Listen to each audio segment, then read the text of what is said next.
आमदार आशुतोष काळे यांच्या अध्यक्षतेखाली संजय गांधी निराधार योजनेसंदर्भात आढावा बैठक संपन्न। 637 नवीन लाभार्थ्यांची प्रकरणे मंजूर। तहसील कार्यालय कोपरगाव येथे 30 जुलै 2024 रोजी आमदार श्री आशुतोष दादा काळे यांच्या अध्यक्षतेखाली संजय गांधी निराधार योजनेसंदर्भात आढावा बैठक पार पडली। या बैठकीत 637 नवीन लाभार्थ्यांची प्रकरणे मंजूर करण्यात आली।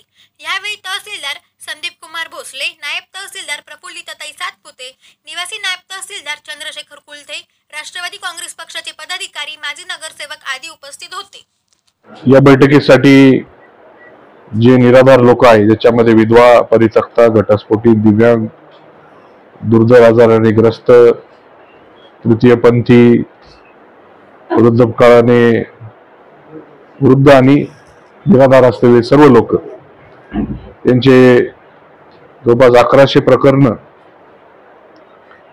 इथे प्राप्त झालेले। त्यापैकी 637 प्रकरण हे चौकशी करून समितीपुढे ठेवण्यात आलेले आणि 466 प्रकरण हे अजून चौकशी करणे बाकी आहे। या सर्व लोकांना अनुदान कसं मिळेल त्याच्यासाठी ही समिती स्थापन केलेली आहे, ही मीटिंग आयोजित केलेली आहे।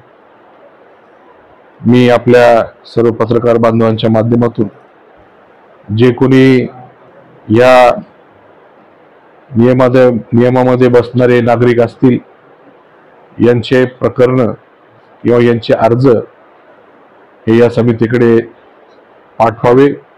आपण सातत्याने प्रयत्न करतोय का सार्वजनिक कामांबरोबर व्यक्तिगत काम व हे जे निराधार लोक यांना आधार देण्याची गरज आहे, अशा सर्व लोकांना कुठल्या ना कुठल्या छोट्या मोठ्या योजना असतील या ठिकाणी मिळाव्यात, त्याचा एक लाभ मिळावा, त्यांना एक आधार मिळावा, जेणेकरून त्यांना ज्या काही जीवनामध्ये अडचणी आहे त्या अडचणी थोड्याफार कमी होतील। म्हणून आपल्या सर्वांना ती विनंती करतो, आपण सर्वजण सातत्याने प्रयत्न सर्वच जण करत आहे, सर्व पदाधिकारी, सर्व नागरिक जे सक्षम आहेत हे अशा लोकांना आधार देण्याचं काम करत असतात, मी त्यांचे देखील मनापासून आभार मानतो। एवढं बोलतो, आपण सर्वजण आलात त्याबद्दल आभारी आहे। धन्यवाद। 7/2024 रोजी शासन निर्णय क्रमांक 20/2018 प्रकरण 62 दिनांक 20 ऑगस्ट 2019 अन्वये 20 अंतर्गत प्राप्त प्रकरणांची आवश्यक ती पडताळणी करून योजनांच्या निकषाप्रमाणे अधीन राहून विशेष सहाय्य योजना प्रकरणी आज माननीय आमदार साहेबांच्या अध्यक्षतेखाली बैठक ठेवण्यात आली होती। त्यामध्ये जे काही संजय गांधीचे जे प्रकरण होते ते पडताळणी करता घेऊन त्यांना मंजुरी देण्यात आलेली आहे। या बैठकीकरता माननीय आमदार साहेब उपस्थित राहिले, तर त्यांचं मी तहसील कार्यालयाच्या वतीने आभार मानते।